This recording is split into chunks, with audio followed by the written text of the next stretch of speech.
que nós vamos começar esse culto. Eu queria pedir que você abra a sua Bíblia no Evangelho de Marcos, capítulo 1, versículo 17.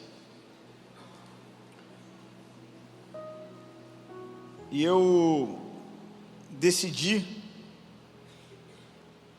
pregar essa mensagem porque foi uma das coisas que nós profetizamos sobre o Gael nesse primeiro ano de vida, e é um assunto que eu acredito que seja muito necessário para os dias de hoje. Sabe, nós precisamos desmistificar um pouquinho o que tem acontecido com o verdadeiro Evangelho. Nós precisamos trazer à luz, não que nós sejamos aqueles que são irrepreensíveis, que não pecam, que não erram. Não é sobre isso. Nós temos os nossos erros, nós temos os nossos deslizes, nós temos os nossos momentos de raiva, de ira, mas o ponto principal em tudo aquilo que nós fazemos é apontar Jesus em todas as nossas ações. Apontar Jesus, quer seja num trabalho, quer seja na igreja, quer seja no ambiente onde você está jogando o seu futebol, ou onde você, mulher, está fazendo o seu momento de beleza, num salão, numa manicure. Nós precisamos levar o Evangelho a sério, entender que aquilo que nós temos dentro de nós é algo que nós não devemos colocar para fora somente aos domingos. Você entende isso? Sim ou não? Quantos crentes não têm vivido uma vida dupla? Quantos crentes não têm vivido uma vida aos finais de semana junto com a sua família, quando então migram para um ambiente de trabalho e se transformam? Quantos crentes não têm tido um tipo de atitude na igreja, ao abrirem as suas bocas e professarem o nome de Cristo, mas quando chega em um ambiente de trabalho, ou então em um ambiente onde você se sente confortável junto com os seus amigos ou as suas amigas, a sua atitude muda? Então, ao invés da sua boca só sair palavras de bênção, você começa a amaldiçoar pessoas, você começa a falar palavras que você não costuma falar, você começa a fazer fofoca, coisa que Deus não quer que você faça. Eu acredito que muito do que tem acontecido é porque o Evangelho verdadeiro parou de ser pregado em grande parte da igreja. E talvez Deus tenha dado essa paixão por essa palavra, porque nós muitas vezes como pastores, não adianta nós queremos reinventar a roda, não adianta nós queremos descobrir, sabe, algo muito louco na Bíblia, uma revelação profunda. Muitas vezes o que nós temos que fazer é olhar a palavra, se não todas as vezes, olhar a palavra e tentar entender o que essa mensagem está falando comigo.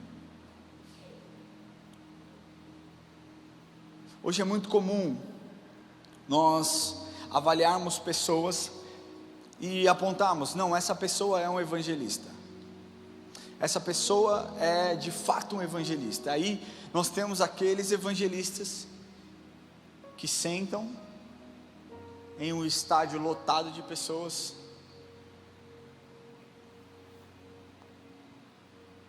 e começam a dizer coisas que Deus nunca disse, do tipo, tudo aquilo que você sonhar, tocar, abraçar, beijar, sentir, Deus vai te dar. Cara, isso é uma afronta para o Evangelho, porque nem todos os sonhos que você tem vieram do Senhor. Tem sonhos para o Senhor que você nem imagina que Ele tem para a sua vida. Então quer dizer, vai falar para uma pessoa que perdeu o seu filho, que sonhou com o seu filho, que abraçou o seu filho, que beijou o seu filho, que sentiu o amor do seu filho, e de repente o seu filho adoece e morre, que Deus não vai te deixar. De fato Deus não vai te deixar, mas isso não, você entende o que eu estou falando? É um evangelho tão raso, é um evangelho, cara, desculpa pela palavra, mas tão ridículo, não está na Bíblia. Você quer fazer prova de que aquilo que eu estou falando, ou que qualquer pessoa fala em cima do púlpito, vem do Senhor? Meu amigo, Bíblia, é Bíblia, cara. Agora sabe por quê? O povo tem padecido, porque o povo não tem buscado, porque o povo não tem lido.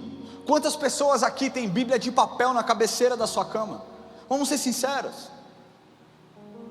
A gente tem deixado se influenciar por pessoas que não acrescentam nada em nossa vida, com o evangelho que não é o verdadeiro evangelho, mas que satisfaz a nossa alma. E eu posso falar uma coisa para você: por um lado, a minha alma tende a pregar esse tipo de evangelho. Por quê? Porque eu prego, eu gosto de falar sobre alma, eu gosto de falar sobre alma, mas falar sobre alma não gera transformação, falar sobre alma não gera arrependimento, falar sobre alma não gera santidade.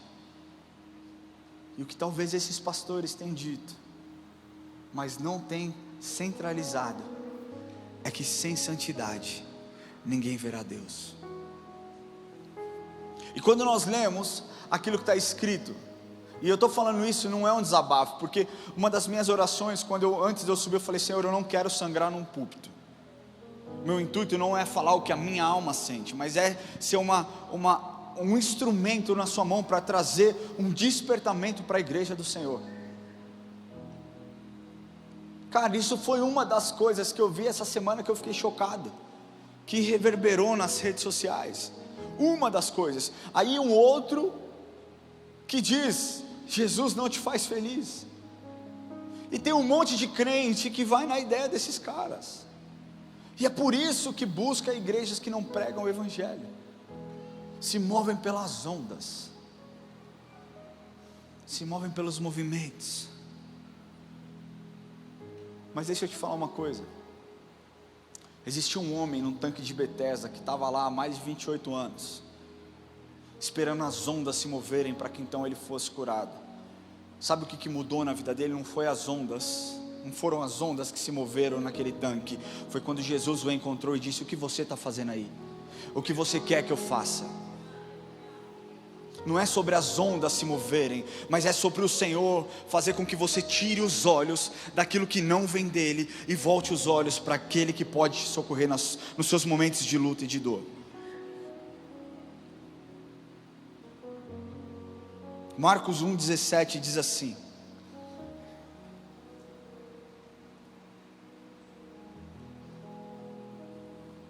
Jesus lhes disse: vinde após mim, e eu os farei pescadores de homens. Esse é o texto da mensagem de hoje. Vinde após mim, e eu vos farei pescadores de homem. Você sabe o que significa a palavra evangelista? O significado de evangelista? Alguém sabe? Alguém sabe? Acho que todo mundo sabe, mas talvez você tenha vergonha, com medo de errar. Não tem medo de errar. Quem quer chutar? O que significa evangelista aí? Como é que é? Quem falou que prega o evangelho? Pronto.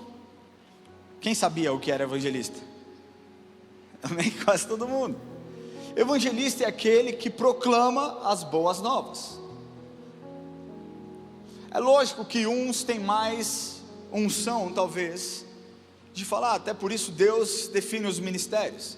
Você tem o evangelista, você tem o profeta, você tem o mestre, você tem o apóstolo, existe uma divisão, mas a verdade é que todos nós somos evangelistas. Mas o que Jesus diz aqui é: vinde após mim, e eu vos farei pescadores de homens. Primeira coisa que nós temos que entender como evangelistas é que foi Cristo quem entregou a mensagem perfeita do evangelho.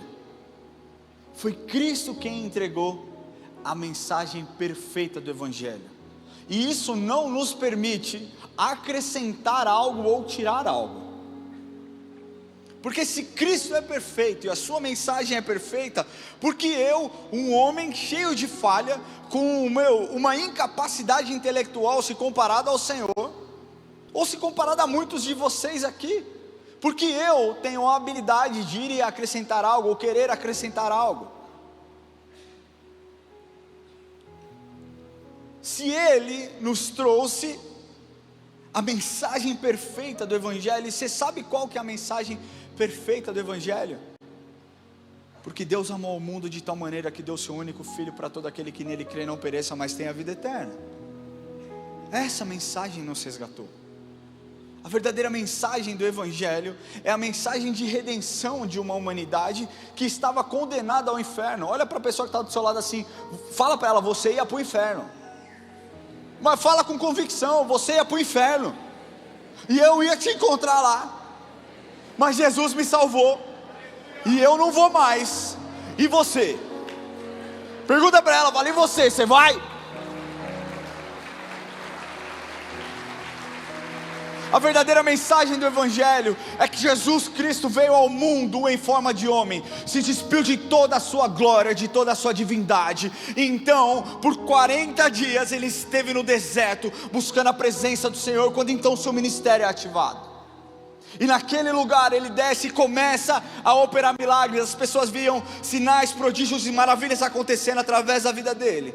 E ele começou a salvar as pessoas, livrar as pessoas endemoniadas, curar os enfermos, trazer uma mensagem de esperança e um futuro, e também mensagem de repreensão.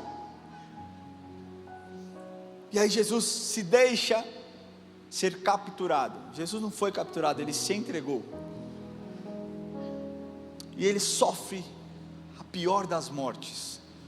A pior das mortes, a morte mais humilhante que somente os piores sofriam. Os piores bandidos. Pensa hoje o que seria, cara, o pior assassino, o pior serial killer, o pior maluco. Esse seria então naquela época crucificado.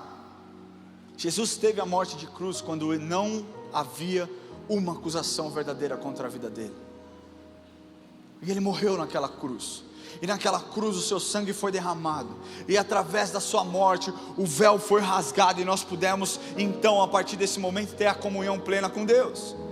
Mas o Evangelho não acaba na morte de Cristo, porque 3 dias depois, presta atenção meu irmão, 3 dias depois o meu Deus, o meu Senhor venceu a morte, e através da sua vida, nós pudemos ter a vida eterna, assegurada na presença do Senhor. Esse é o verdadeiro Evangelho.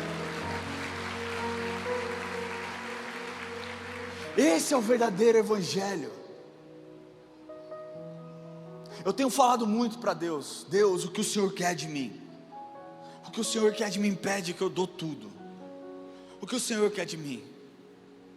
Porque eu vejo, quando eu leio a carta de Atos aos apóstolos, eu vejo aqueles discípulos que talvez não tinham tanto preparo, eles não tinham talvez horas de estudos teológicos, eles tinham vivido com o Senhor por 3 anos, mas algo que eles tinham dentro do coração deles era reconhecerem que eles viram e eles eram a testemunha daquilo que Deus tinha feito, sem acrescentar nada. Quando nós lemos o discurso de Pedro, na sua primeira pregação, onde 3.000 se converteram, cara, eu poderia citar essa pregação aqui, pastor Diego, pastor Alana, qualquer pastor, pastor Apina, nós poderíamos pregar isso aqui, pessoas se converteriam, sabe por quê? Porque a unção está na palavra do Senhor. Unção não está no ambiente, não está numa igreja, não está num estádio. Unção está dentro de mim, que carrega o Evangelho verdadeiro. A unção estava dentro de Pedro. E quando ele fala tudo aquilo que ele tinha visto, ele conta as atrocidades que fizeram com Jesus, e ele ali naquele lugar, ele praticamente chora, mas ele traz uma palavra de esperança. Naquele dia 3.000 pessoas se converteram e foram batizadas. Quando nós lemos Estevão fazia sinais, prodígios e maravilhas, é o que a palavra do Senhor diz. E quando ele foi perseguido e acusado injustamente, ele não arredou o pé, ele não tirou. E quando ele teve a oportunidade de afrontar aqueles que o perseguiam e o acusavam, ele rasga o verbo e prega para aqueles homens. E eu posso falar uma coisa, a Bíblia não diz isso, eu não posso acrescentar nada, mas eu pensando, Paulo estava naquele lugar e consentiu com a morte de Estevão.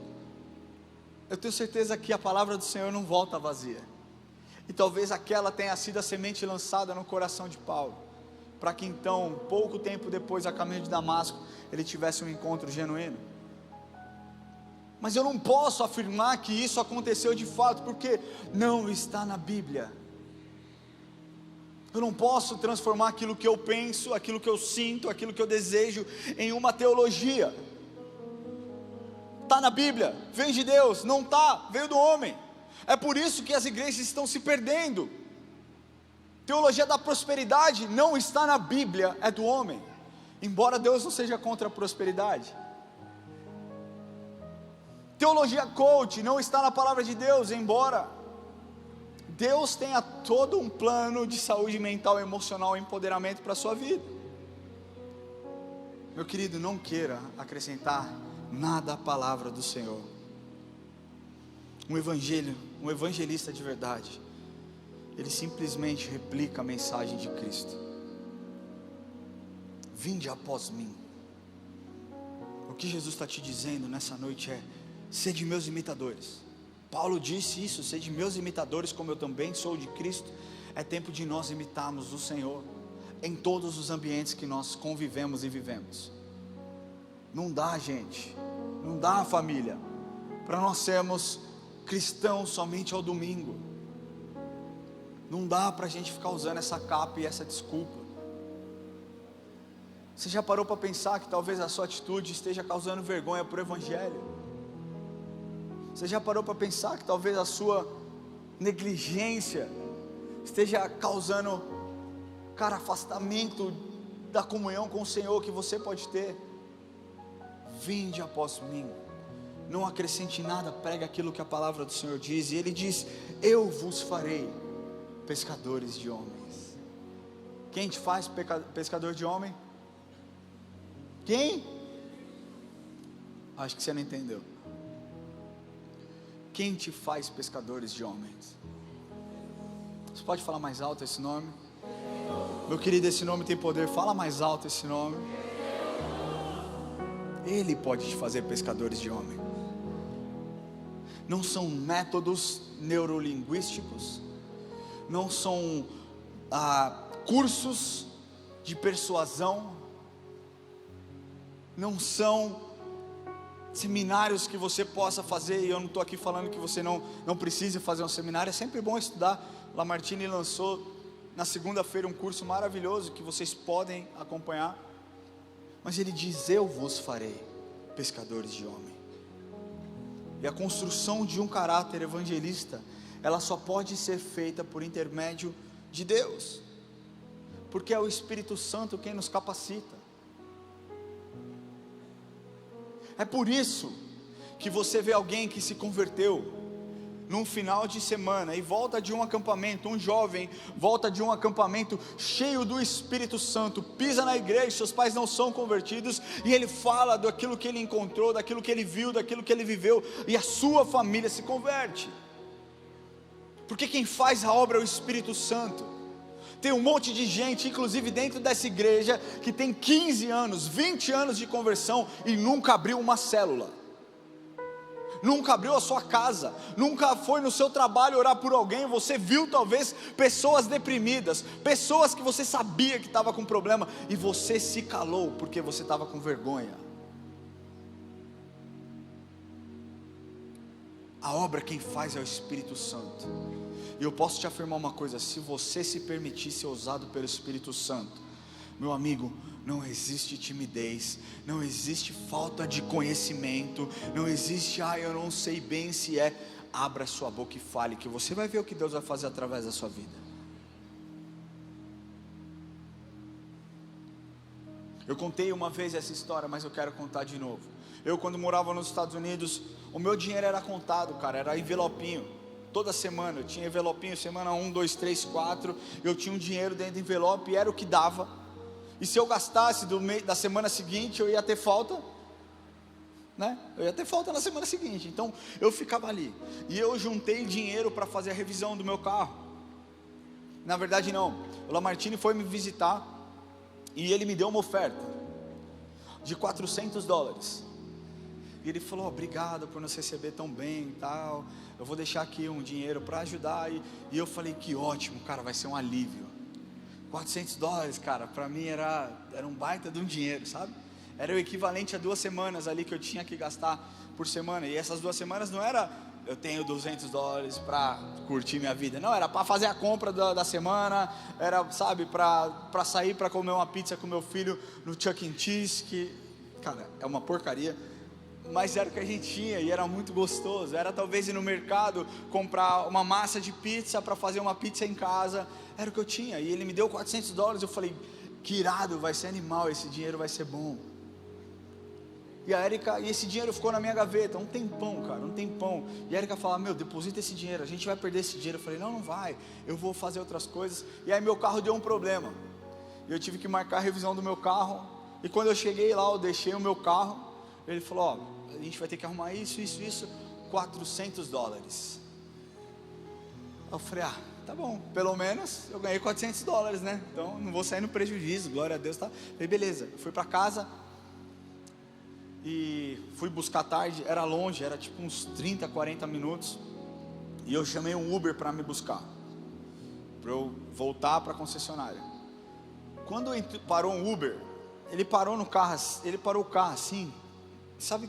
Eu pensei, eu falei: eu não vou entrar nesse carro.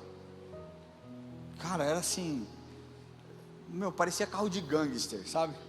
Sem zoeira, tipo vidro, mano, tudo escuro. E lá é difícil você ver carro com isso filme lá, né? Mas sim, isso aqui aberto do vidro, o carro, mano, tudo amassado. Eu falei: misericórdia. E eu ouvi o Senhor falando: entra. Aí eu abri a porta do passageiro para entrar, tinha um cara deitado no banco do passageiro. E eu falei: Senhor, como que eu vou entrar aqui? Não dá para eu entrar, acho que é um sinal do Senhor para eu cancelar a viagem e falar: obrigado, eu vou decidir ficar por aqui, não vou mais.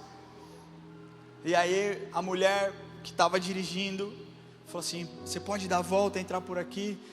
E eu fui compelido a fazer isso. Eu só fui pensando: o que eu estou fazendo? Eu vou ser sequestrado, vão tirar o meu rim, vão vender o meu coração, minha esposa vai ficar aqui sem nada. E eu fui assim, cara, porque eu nunca peguei um Uber onde o passageiro estava deitado, parecia que o cara estava chapado. Mas eu entrei e eu fui quietinho, fui mexendo no celular e mandando localização para a Érica. E se der ruim, você me acha aí, velho. E de repente eu comecei a ouvir que ela escutava um louvor em espanhol. E aquilo me desarmou. Eu falei: bom, não é tão ruim assim. Ou Satanás alertou ela que eu sou crente, ele está querendo me engambelar. Mas fiquei ali e fui escutando ela contando, né, os testemunhos e tal. E quando a gente já estava para chegar, eu pus a mão no meu bolso, o dinheiro estava aqui. E o Senhor falou assim: põe a mão no bolso de novo. Eu coloquei, eu falei: obrigado, Senhor, eu tenho dinheiro para pagar meu carro. Ele falou: não, esse dinheiro é para você dar para ela. Aí eu falei: Senhor, veja bem. Quem já falou veja bem para o Senhor aí, né? Veja bem, Senhor, o Senhor me deu para isso, agora o Senhor está mudando de plano. Poxa vida, que coisa, né? E o Senhor falou: você vai dar para ela. E fique tranquilo que eu vou prover tudo na sua vida, mas esse dinheiro nunca foi seu, esse dinheiro sempre foi dela.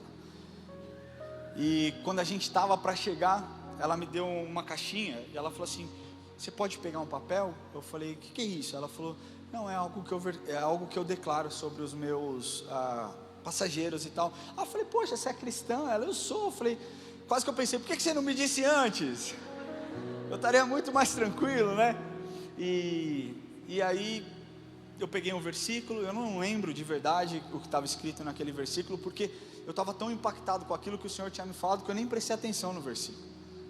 Mas eu sei que a hora que ela parou o carro, e eu agradeci, eu tirei o dinheiro do meu bolso, eu falei: moça, eu não te conheço, e talvez o meu carro tenha quebrado só para esse momento, porque o meu carro era novo. Eu falei: tá tudo bem, mas o Senhor mandou te entregar um dinheiro. Eu ganhei esse dinheiro, mas Ele me disse que esse dinheiro nunca foi meu, que esse dinheiro sempre foi seu. Toma aqui o dinheiro. E ela pegou o dinheiro e ela contou, e ela começou a chorar muito. E eu falei: poxa, que bênção, né? Fui saindo do carro de fininho. Ela falou: não, deixa eu te contar o que acontece. Você está vendo esse meu marido aqui? Eu falei: eu estou. Ele falou: ele é meu marido, e nós estamos prestes a perder a nossa casa, e ele está deprimido porque ele não consegue trabalho, e ele está à base de remédios, por isso que ele está dopado aqui no banco, e eu quero te falar que faltava um valor para eu quitar a dívida da minha casa e poder ir dormir essa noite. Faltavam $400 que você me entregou, que o Senhor me deu. E cara,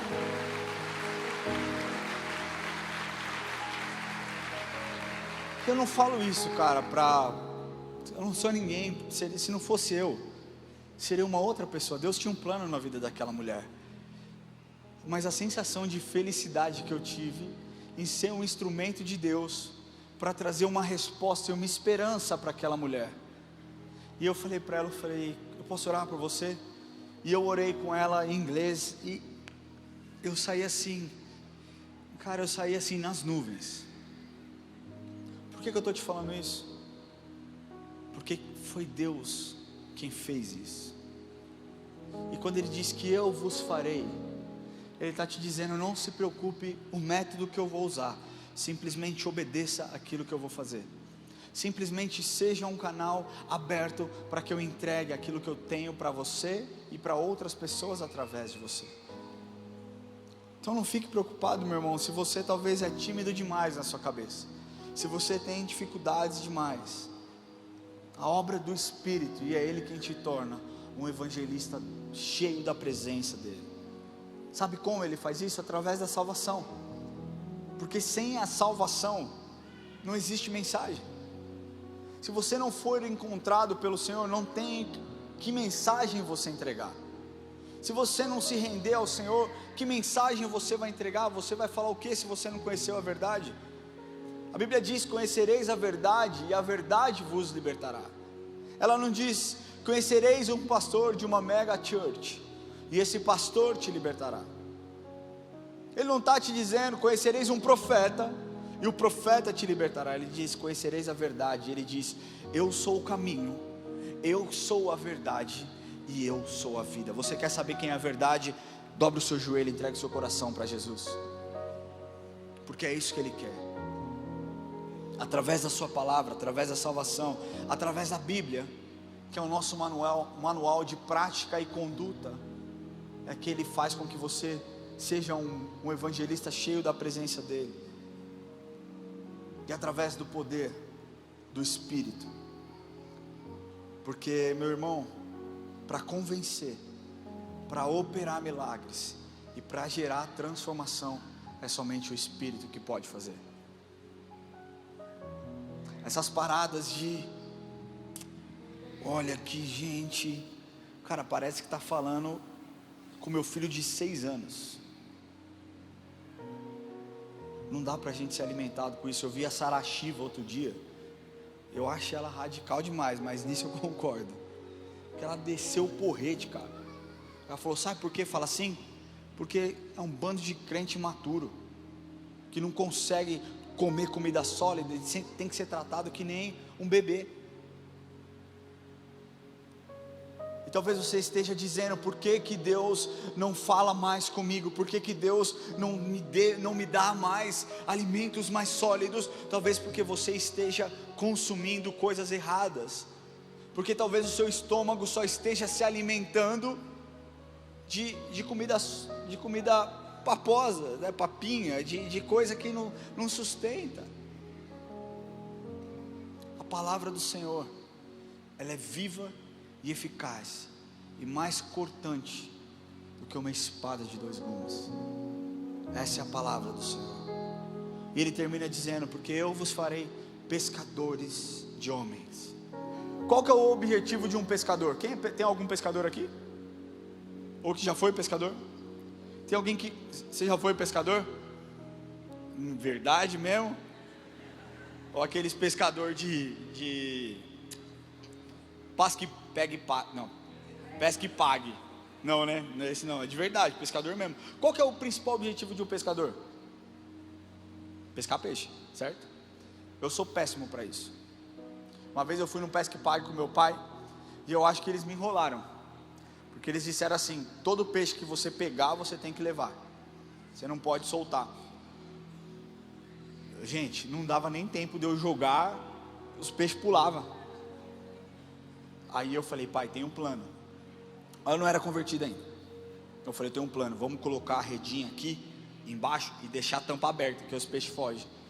Eu saí com 2 peixes, o cara falou assim: você só pescou 2 peixes? Eu falei: cara, você vê que azar o meu. Ele falou: não, você deve ser muito ruim mesmo. Mas a verdade é que o objetivo de um pescador é pescar peixe. Os discípulos, antes de se encontrarem com Jesus, a profissão de parte deles, de Pedro, era pescar peixe. O sucesso estava na pescaria. Quantos peixes ele pescou durante a noite? E para nós, o objetivo final do Evangelho, para nós, pescadores de homens, qual é o objetivo final do Evangelho? Alguém pode falar? Pescar, ok? Pescar almas. Você não precisa de um curso de teologia avançado, uma MBA, de uma faculdade internacional para fazer isso. Você precisa testemunhar aquilo que o Senhor fez na sua vida, a menos que você não tenha sofrido uma transformação. Então você não tem um testemunho para contar. Mas se o Senhor já te encontrou, esse é o maior testemunho que você pode dizer. Talvez você possa falar igual Tomé: antes eu te conhecia de ouvir falar, mas agora os meus olhos te veem. Talvez essa seja a sua canção, talvez esse seja o seu testemunho. O objetivo de Satanás é distrair o Evangelho com fama. Então o sucesso da sua mensagem, ela não está atrelada à quantidade de vidas impactadas, mas à quantidade de pessoas que estão no lugar. Você entende que uma coisa é eu ter uma audiência que me escuta, outra coisa é eu ter uma audiência que me escuta, absorve, se entrega e tem uma vida transformada, sim ou não? Eu posso pregar para todo mundo aqui. Nós estamos aqui em aproximadamente, 1.100, 1.200 pessoas. Talvez alguns saiam daqui sem entender aquilo que eu quis dizer. Mas o que eu quero te falar, meu irmão, nessa noite: não se deixe distrair pelo aparente sucesso que Satanás coloca sobre quem é evangelista. O que Satanás tem dito é que a fama é um bom termômetro para você ver se o cara é um evangelista de sucesso ou não. Talvez o que Satanás tenha dito, esteja dizendo cara, o sucesso, talvez o estádio está lotado, poxa vida, então é o evangelista de sucesso. Talvez o que Satanás esteja dizendo poxa vida, olha só, o cara tem dinheiro, é um evangelista de sucesso. Nada sobre isso. O sucesso de um evangelista é a efetividade na entrega da palavra. Eu posso falar aqui de púlpito, cara, porque uma das minhas orações, eu já compartilhei com o Diego, já compartilhei com o Lucas também. Eu nunca orei, eu nunca vou orar para que o meu ministério seja conhecido. A minha oração sempre será que o meu ministério seja efetivo, porque o conhecimento pelo sucesso não gera transformação. A efetividade do Evangelho é quem transforma as vidas, é quem salva as pessoas, é quem restaura os casamentos, é quem traz esperança àqueles que não têm e estão perdidos. E o que eu quero te falar nessa noite é que essa mensagem é uma mensagem para você refletir. Deus deseja fazer você pescador de almas, mas você deseja que Deus faça de você esse tipo de pescador? Porque para que isso aconteça, meu irmão, precisa de renúncia. Pedro renunciou à sua profissão para seguir Jesus. Os discípulos renunciaram ao seu trabalho secular para seguir Jesus. Eu não estou falando aqui para você renunciar à posição que Deus te colocou para seguir Jesus. Não, seguir Jesus você pode seguir no seu trabalho. Você pode ser a voz do Espírito numa reunião onde o bicho está pegando, e você fala, gente, talvez você lidere uma equipe.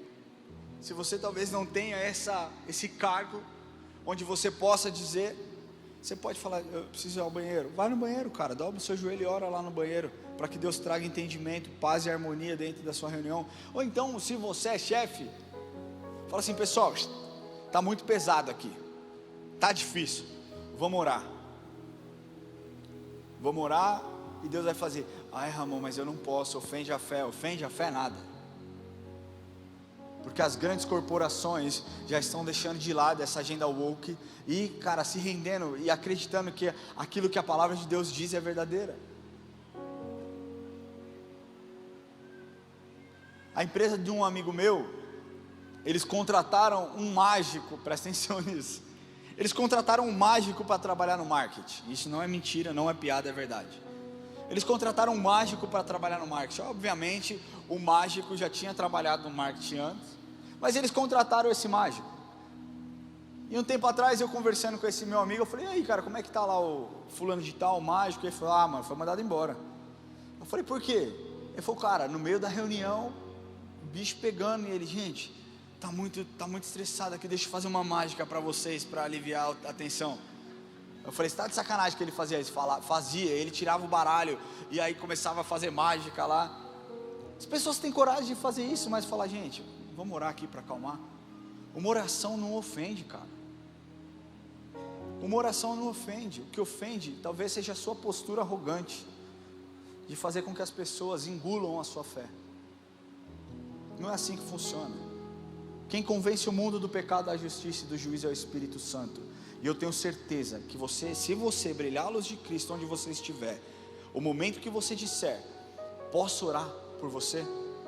Essa pessoa não vai resistir, vai falar, pode. Meu irmão, pode ser um macumbeiro, pode ser um pai de santo, pode ser um espírita, pode ser um católico fervoroso, vai falar, pode, simplesmente porque você agiu com amor. A gente precisa levar a sério aquilo que a palavra de Deus nos ensina. Vinde após mim, e eu vos farei pescadores de homens. Queria pedir que você feche seus olhos onde você estiver.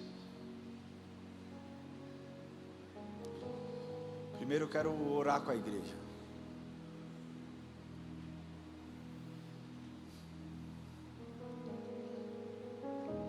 E eu quero falar com você, talvez, que tem sido negligente com aquilo que Deus te deu. Talvez você tenha banalizado aquilo que o Senhor já te entregou. Talvez você esteja consumindo conteúdos que são relativamente softs, porque você não quer ser confrontado. E aí esse tipo de discurso alimenta a sua alma, e então faz com que você continue vivendo uma vida medíocre em um relacionamento com o Senhor. Mas o Senhor talvez tenha me trazido aqui nesse lugar hoje, para que você coloque um basta nisso, e para que você verdadeiramente se comprometa com o Evangelho. Fala, Senhor, eu não vou deixar passar uma oportunidade na minha frente de falar que o Senhor é Rei na minha vida. Eu não vou deixar, Senhor, passar as oportunidades que eu já tive no passado. Quando eu tiver agora, a partir de hoje, eu não deixarei passar. E eu serei um evangelista, proclamando as boas novas, dizendo que o Senhor tem um plano de salvação e redenção para a humanidade. Meus irmãos, o relógio está batendo, o tempo está chegando, Jesus está voltando. E se a gente não fizer algo, pessoas que nós amamos verdadeiramente não irão se encontrar com o Senhor na glória. E parte disso talvez seja culpa sua e culpa minha. É hora de nós nos posicionarmos, para que nós sejamos a referência dessas pessoas que não têm alegria, dessas pessoas que precisam deturpar o Evangelho, dessas pessoas que precisam mentir e trazer alegações falsas e mentirosas para suprir um desejo do coração do homem. Nós precisamos, como soldados, nos posicionar e dizer ao Senhor: Senhor, a partir de hoje, a minha postura será diferente. Se você deseja fazer isso, levante do seu lugar nessa noite em nome de Jesus. Se você deseja se posicionar de forma diferente perante o Senhor, e você dirá ao Senhor: Senhor, a partir de hoje, eu não me calarei mais diante das pessoas. A minha postura não será mais uma postura em casa e outra postura no culto. A minha postura não será uma na igreja e outra postura no meu ambiente de trabalho. Eu já te aceitei no meu coração, e a partir de hoje eu peço que o Senhor enche a minha vida, Senhor, com a sua doce e maravilhosa presença. Eu não estou aqui fazendo um apelo para aqueles que desejam entregar o coração para Jesus. Estou aqui falando para você que já é crente, mas que precisa se posicionar verdadeiramente. Eu quero pedir que você fique em pé no seu lugar, onde você estiver, e nós vamos orar juntos.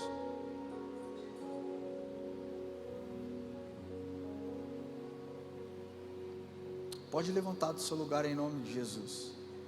Se você deseja se comprometer verdadeiramente com o Evangelho, se levante. Agora deixa eu te falar uma coisa. Para você que sabe que você precisa mudar, você não deseja mudar, porque a minha agenda é muito cheia para me comprometer. Você vai ser cobrado por isso. Você vai ser cobrado pela sua negligência, pela sua insubordinação, não a mim, mas há um chamado que o Senhor está fazendo na sua vida nessa noite. Um dia você estará no paraíso, e você vai prestar conta daquilo que você deixou de fazer, do seu silêncio, da sua falta de posicionamento. Igreja, nós não somos perfeitos, perfeito é o Senhor, mas nós podemos ser aperfeiçoados no Senhor. Para que isso aconteça, o nosso coração precisa estar disposto a pagar um preço. Existe uma música que eu cantava quando eu era criança, que diz assim: a Jennifer vai me ajudar, senão vai todo mundo embora. Que diz assim: eu quero ser Senhor amado, como um vaso nas mãos do oleiro, quebra minha vida e faça de novo. Eu quero ser, eu quero ser um vaso novo. Quem deseja ser um vaso novo, levanta do lugar agora aí. Talvez você fale: Senhor, eu estou quebrado, eu estou cheio de rachadura, eu estou cheio de anomalias, mas eu preciso ser moldado pelas tuas mãos.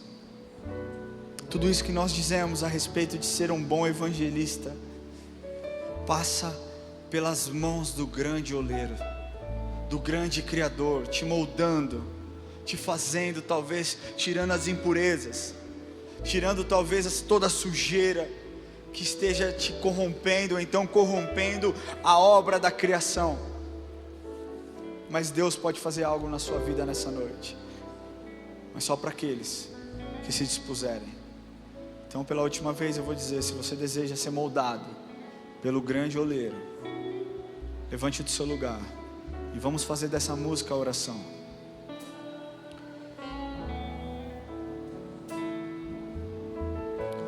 Eu quero ser. Feche seus olhos onde você estiver. Senhor amado, como um vaso nas mãos do oleiro, quebra minha vida e faça de novo.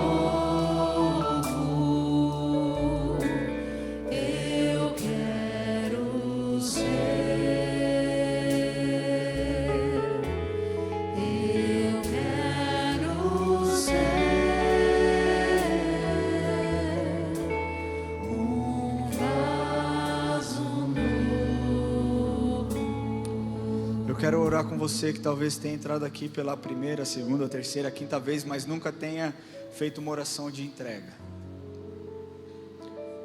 E se isso fez sentido ao seu coração, você sabe, meu irmão, que é muito louco. Eu estou fazendo um plano de leitura com meu filho e com a Érica também, e eu quero ler com vocês uma coisa que eu li hoje, e para mim, cara, foi muito lindo. Foi muito lindo porque olha o que Deus faz na vida daqueles que se entregam.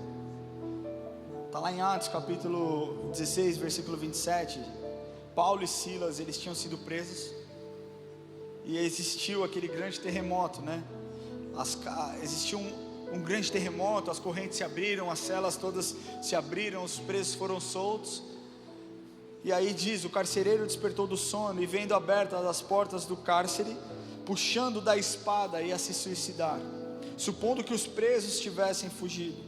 Mas Paulo bradou em alta voz: não faça nenhum mal contra ti, que todos estamos aqui. Então o carcereiro, tendo pedido uma luz, entrou precipitadamente e trêmulo, prostrou-se diante de Paulo e Silas. Depois, trazendo-os para fora, disse: senhores, que devo fazer para que seja salvo? Respondeu-lhe: crê no Senhor Jesus e serás salvos, tu e tua casa. Talvez você esteja perguntando: o que eu devo fazer? Como que eu faço? Aqui está a resposta. Não é o seu dinheiro que compra a sua salvação, não é a sua influência, não é a quantidade de seguidores no Instagram que você tem, não é a foto que você posta, não é o seu trabalho, é crer no Senhor Jesus, e você e a sua casa serão salvos. E lhe pregaram a palavra de Deus, e a todos os de sua casa. Naquela mesma noite, cuidando deles, lavou-lhes os vergões dos açoites, e a seguir foi batizado ele e todos os seus. Aqui nós vemos um claro evangelismo, a clara pregação das boas novas. Crê no Senhor e você vai ser salvo. É simples. E talvez você diga: é só isso que eu preciso? É só isso. Entrega o seu caminho ao Senhor, confia nele, e o mais ele fará. É o que a palavra de Deus nos ensina. A palavra de Deus nos ensina que aquele que confessa os seus pecados e as suas transgressões e as deixa, encontra misericórdia. O Senhor está aqui nessa noite porque Ele quer encontrar o seu coração. Só que você pode passar despercebido e falar: outro dia eu decido, outro dia eu faço essa decisão. Ou você pode fazer como aquele carcereiro, que quando recebeu a palavra do Senhor falou: eu aceito, eu quero. E ele foi salvo. E ser salvo quer dizer que não existirá mais condenação sobre a sua vida, porque a palavra de Deus nos mostra que aqueles que estão em Cristo são novas criaturas. As coisas velhas ficaram para trás, e eis que tudo novo se fez. O Senhor está aqui nessa noite, Ele quer se encontrar com você.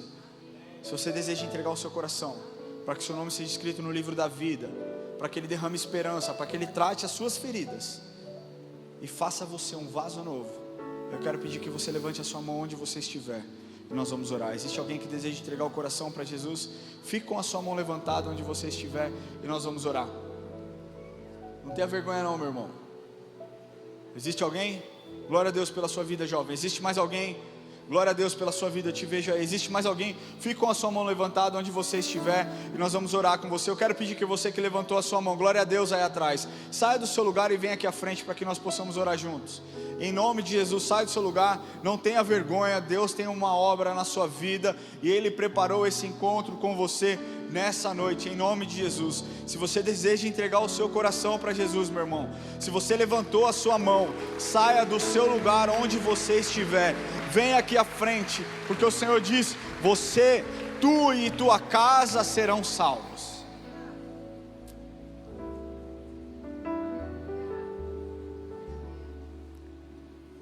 Glória a Deus. Isso aí, glória a Deus. Vem mais para frente, vem mais para cá. Quem deseja entregar o coração para Jesus, vem aqui.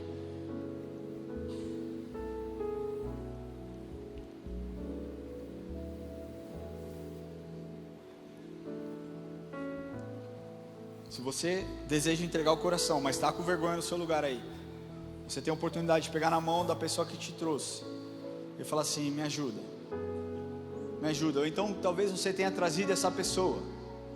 Pergunta para ela: você quer que eu vá com você? Você quer que eu te leve lá na frente? Eu vou com você, a gente está junto nessa. Talvez você seja o empurrão que falta ali, sabe? Mas não tenha vergonha não, meu irmão. Glória a Deus, glória a Deus. Sai do seu lugar, eu sei que tem mais gente. Eu creio que tem mais gente nesse lugar que deseja entregar o coração para Jesus. E nós já oramos para que nenhuma corrente, para que nenhuma cadeia prenda nenhum dos filhos do Senhor nesse lugar. Existe a liberdade do Espírito. Não deixe para amanhã aquilo que você pode fazer hoje. Glória a Deus, pode vir.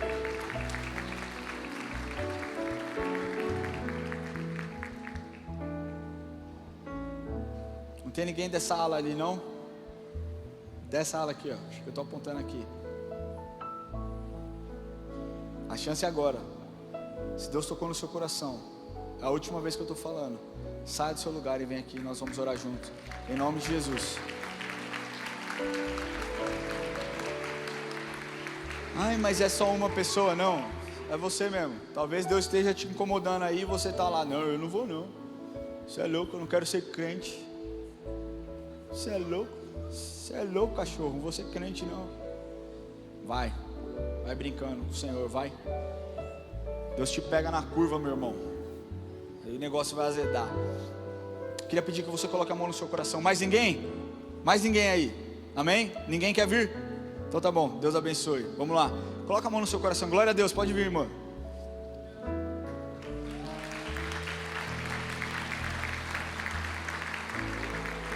Coloca a mão no seu coração e vamos orar. Repita assim comigo: Senhor Jesus, hoje eu entrego o meu coração em tuas mãos. Eu confesso o Senhor como o meu Senhor e o meu Salvador. Pai, perdoa os meus pecados. Me ajuda, Jesus. Escrevam o meu nome no livro da vida, em nome de Jesus, amém. Agora pera um pouquinho aqui vocês. Para quem é maior de idade eu vou fazer essa pergunta. Quando nós lemos essa história aqui, ou então quando nós lemos a história de Atos, quando Paulo então converte a Lídia, né, e tantas outras pessoas, as pessoas se convertem e instantaneamente procuram um lugar para batismo e são batizadas. O batismo na vida de um cristão, ele vai acontecer na sua vida em algum momento. Em algum momento, quando você entender aquilo que Jesus fez na sua vida, você vai falar: tá bom, Senhor. O batismo significa você publicamente confessar que você não vive mais para o mundo, mas que a partir dessa decisão, você nasce um novo homem e vive para o Senhor.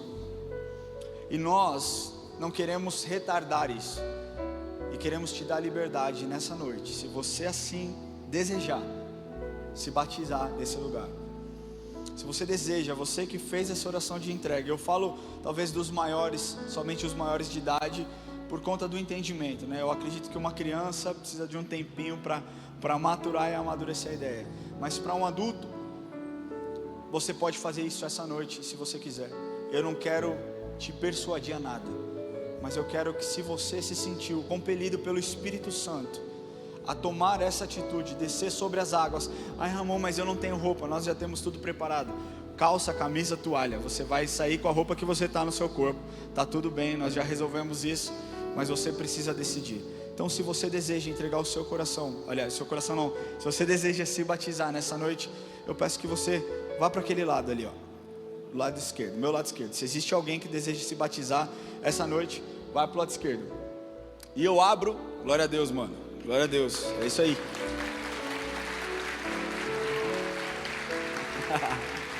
Dançou, Diegão. Existe mais alguém? Glória a Deus, só vai, meu irmão, só vai. Eu vou abençoar vocês e vocês vão embora. Mas se vocês desejam verdadeiramente essa atitude, vocês podem ficar ali na esquerda. Para vocês que não entendem que agora talvez não seja o momento, tá tudo bem. A salvação não é através do batismo. A salvação é através da confissão pública de fé. Mas em algum momento, eu espero que num curto tempo, vocês entendam o peso e a responsabilidade de um batismo, porque Jesus nos ensina que nós deveríamos batizar as pessoas. Amém? Glória a Deus pela vida de vocês que ficaram aqui até o fim. Deus seja louvado. E a minha oração é para que a graça do Senhor inunde a sua casa, te dê uma noite de descanso, uma semana abençoada. Mas se lembre que você carrega algo muito forte, que é o testemunho daquilo que o Senhor pode fazer e fez na sua vida. Amém? Vamos orar encerrando. Senhor, nós te louvamos e te agradecemos por esse culto, por essa palavra. Te louvamos porque o Senhor se moveu e ao Senhor nós damos toda a honra, toda a glória e todo o louvor, Deus. O Senhor é digno e é para o Senhor, Deus. Nós te agradecemos e pedimos que o Senhor nos dê uma semana abençoada, que o Senhor nos guarde, nos livre de todo mal. E nós oramos, Pai nosso que estás no céu, santificado seja o teu nome, venha a nós o teu reino, seja feita a tua vontade, assim na terra como no céu. O pão nosso de cada dia nos dai hoje, perdoa as nossas dívidas, assim como nós perdoamos aos nossos devedores. E não nos deixes cair em tentação, mas livra-nos do mal, pois teu é o reino, o poder e a glória para sempre. Amém. Que Deus te abençoe, que você tenha uma semana de vitória em nome de Jesus.